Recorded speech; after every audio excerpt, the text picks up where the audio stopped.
Steel plant పునరుద్ధరణకు కేంద్ర ప్రభుత్వం ప్రకటించిన ప్యాకేజీపై మాజీ మంత్రి బొత్స పలు సందేహాలు వ్యక్తం చేశారు. కేంద్రం ప్రకటించిన ప్యాకేజీపై కొంతమంది మేధావులు అనుమానం వ్యక్తం చేస్తున్న విషయాన్ని బొత్స వెల్లడించారు. ప్యాకేజీ ప్రకటించిన కేంద్రం స్టీల్ ప్లాంట్ను ప్రైవేటీకరించమని ఎందుకు స్పష్టం చేయడం లేదని బొత్స ప్రశ్నించారు. ప్రధాని నరేంద్ర మోడీ, కేంద్ర హోంశాఖ మంత్రి అమిత్ షాలు గాని ఏపీ పర్యటనకు వచ్చిన సందర్భంగా స్టీల్ ప్లాంట్ ప్రైవేటీకరణ విషయాన్ని ఎందుకు ప్రస్తావించలేదని బొత్స సందేహం వ్యక్తం చేశారు.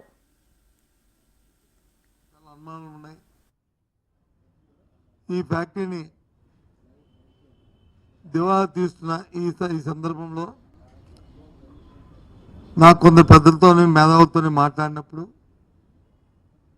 వాళ్ళు చెప్పిన విషయం ఏంటంటే అది ఎన్సీఎల్టీకి వాటికి పోకుండా దీన్ని కాపాడుతూ తదుపరి దీన్ని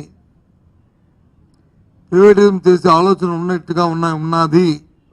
ఒకవేళ కాకపోతే మొన్నే ప్రధానమంత్రి గారు స్వయాన్న విశాఖపట్నం వచ్చినప్పుడు, ముఖ్యమంత్రి గారు ఆ వేదిక మీద ఉన్నప్పుడు, ఉప ముఖ్యమంత్రి గారు ఆ వేదిక మీద ఉన్నప్పుడు, కూటమి నాయకులందరూ ఉన్నప్పుడు వారు అడగడము వీరు చెప్పడం అనేది జరిగే అంశం కదా. దానివల్ల మేలు మంచి జరిగితే చెప్పేవారు కదా. చెప్పలేదు కాబట్టి ఆ తర్వాత జరిగిన ఈ పరిణామాలు చూస్తుంటే దీని మీద మాకు అనుమానాలు ఉన్నాయి. అందుకే మేధావులతో చర్చించాలని చెప్పి మా అధ్యక్షుడు మనం 3 రోజుల కింద చెప్పడం జరిగింది. నిన్న ఈ ప్రకటన చేసినప్పుడు ఎవరైతే ఉద్యోగుల శాఖ మంత్రి ఉన్నారో వారు ఒక మాట చెప్పారు.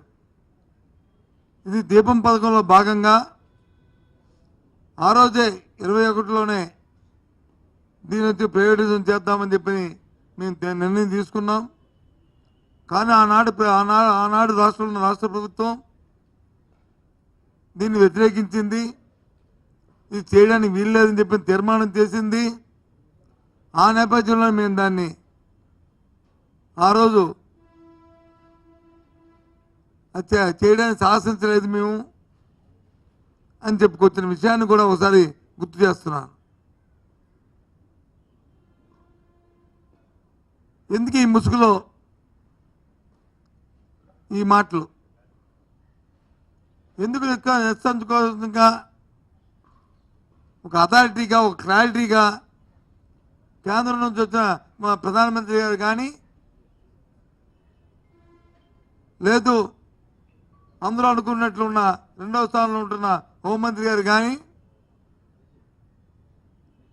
వాళ్ళ సమక్షంలో ముఖ్యమంత్రి గారు కానీ ఎందుకు